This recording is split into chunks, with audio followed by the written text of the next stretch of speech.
এরপরেও হ্যাঁ নিশ্চয়ই আমাদের ত্রুটি তো আছে। আমরা জাতি হিসাবে সম্পদে যত বড় হয়েছি, শিক্ষায় তত বড় হইতে পারি নাই। আমাদের সম্পদ যত হয়েছে, আমরা মানুষ হিসাবে তত বড় হইতে পারি নাই। আমাদের স্কুল কলেজ আগে ছিল কাঁচা, কিন্তু মাস্টার ছিল পাকা।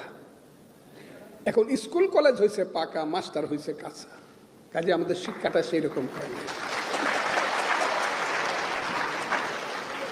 আমাদের অনেক ত্রুটি আছে, ত্রুটি নাই তা না। বিশ্বের সঙ্গে আমরা কম্পিটিশনের কাছেই যাইতে পারতেছি না, যেটা যাওয়া উচিত ছিল সেটাতে আমরা যেতে পারছি না। কেন পাচ্ছি না?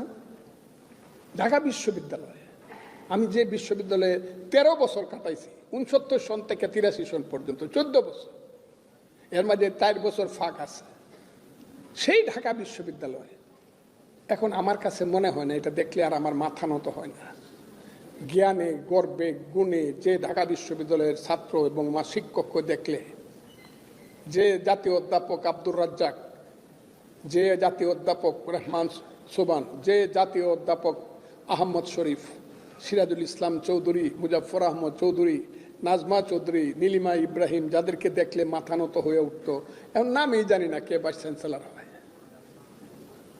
নাই। আমাদের শিক্ষা দীক্ষায় আমরা একটু কেন যেন ওই যে বলছি, ঘর পাকা হয়েছে মাস্টার কাঁচা হয়েছে, এই জায়গাটা আমাদের অনেক বেশি বাড়াতে হবে। আর বাড়াতে হবে সত্য এবং মিথ্যার মধ্যে যে তফাৎ, আমরা যেন সবাই একটু বেশি অসত্য কথা বলি, সত্য কথাটা যেন আমরা সাহস করে বলতে পারি না।